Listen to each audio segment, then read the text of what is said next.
Bonsoir, je suis Yannick Joël Nkongono. Nous allons parler du module 2 qui concerne l'utilisation rationnelle des réseaux sociaux. Alors, comme objectif, nous avons construit une identité numérique professionnelle, produire du contenu utile et éviter les dérives, cibler et gérer son audience et enfin développer une culture de sécurité et de confiance. Alors, nous avons découpé ce module en deux leçons. La première leçon, c'est la construction d'une identité numérique et professionnelle. Et la seconde, c'est la production du contenu utile. Alors, passons très rapidement à la première leçon.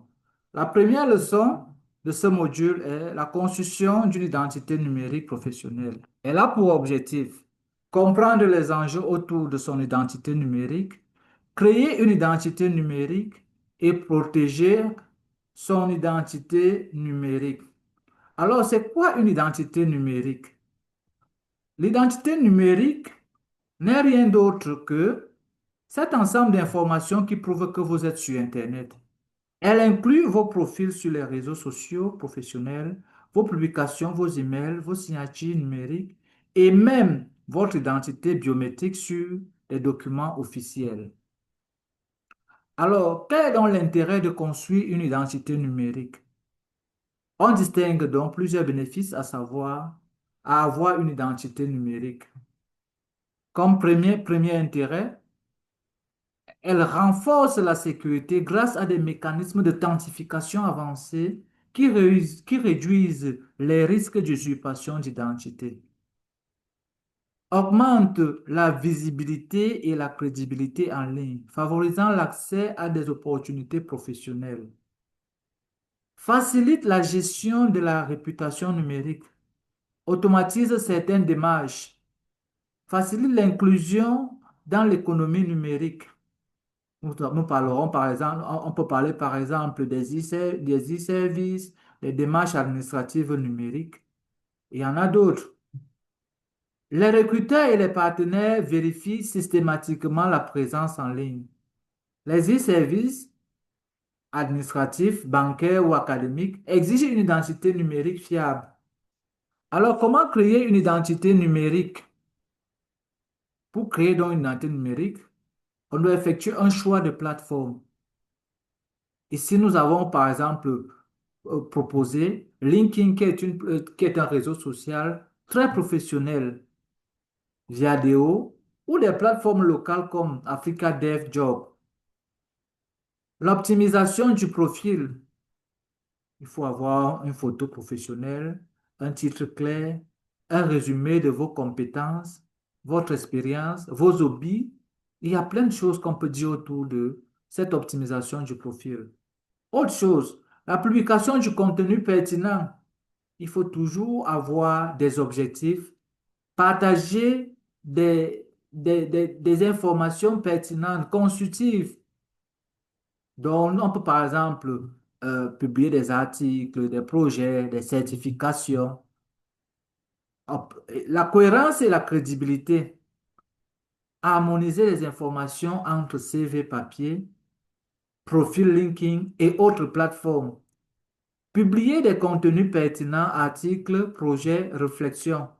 Il y a des personnes parfois qui n'arrivent justement pas à associer leur profil physique au profil numérique. Ils se disent qu'il y a il y a vraiment un écart entre les deux. Pourtant, il faut tout faire pour conjuguer ces profils, de sorte que vous ayez un profil presque identique, qu'on soit dans le numérique ou dans le physique, que ce que le papier dit, que le numérique dise la même chose. Et enfin, un réseautage, donc la connexion avec des professionnels du secteur, la participation à des groupes. Comment donc protéger son identité numérique? Pour protéger son identité numérique, il faut utiliser des mots de passe forts et uniques pour chaque compte et privilégier un gestionnaire de mots de passe pour les sécurités. Activer l'authentification à deux facteurs sur tous vos comptes, email, réseaux sociaux, banque en ligne. Limiter les traces numériques. Donc ici, il faut constamment effacer vos historiques de navigation et vos cookies. Et utilisez des moteurs de recherche respectueux de la vie privée. Et enfin, vous devez être vigilant face aux tentatives de phishing et éviter de cliquer sur des liens suspects ou de partager vos identifiants. On peut aussi contrôler la visibilité de nos publications sur les réseaux sociaux et limiter l'audience à nos contacts professionnels. Effectuez régulièrement le ménage dans les applications tierces concernées à nos comptes pour limiter le partage d'informations. Surveillez régulièrement notre présence en ligne. Il y a déjà des outils qui nous aident à le faire. Mettez à jour vos données personnelles et demandez l'effacement de contenus gênants ou obsolètes. Informez-vous sur les nouvelles menaces et restez à jour sur des bonnes pratiques de cybersécurité. Alors, pour cette leçon qui n'était pas assez longue, nous avons proposé une petite fiche. Créer un profil LinkedIn.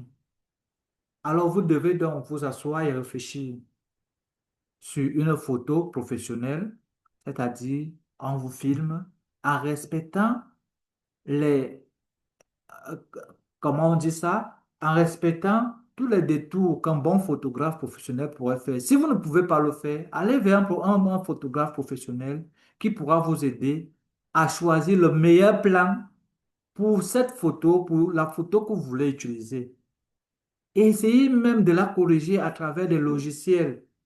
Aujourd'hui, on a pas mal de logiciels qui pourraient nous aider à améliorer notre photo. Rédiger un titre clair. Vous pouvez rédiger, vous passez à la main, vous écrivez votre titre. Et puis, vous pouvez même aussi faire lire le titre à plusieurs personnes pour voir si il y a vraiment de la cohérence dans ce que vous êtes en train de produire. Ajoutez vos expériences, formations et compétences. Et enfin, publiez un article sur un sujet lié à votre domaine. Très important. Donc voilà cette petite tâche que vous deviez réaliser, chacun de manière, de façon individuelle. Alors, passons donc à la prochaine leçon. À la prochaine leçon, avant de passer à la prochaine leçon, je vais d'abord arrêter cette leçon pour introduire la seconde leçon, puisque nous ne pouvons pas enchaîner des leçons sans qu'il y ait interruption. Donc, je suspends d'abord cette première leçon et puis nous allons reprendre avec la seconde leçon.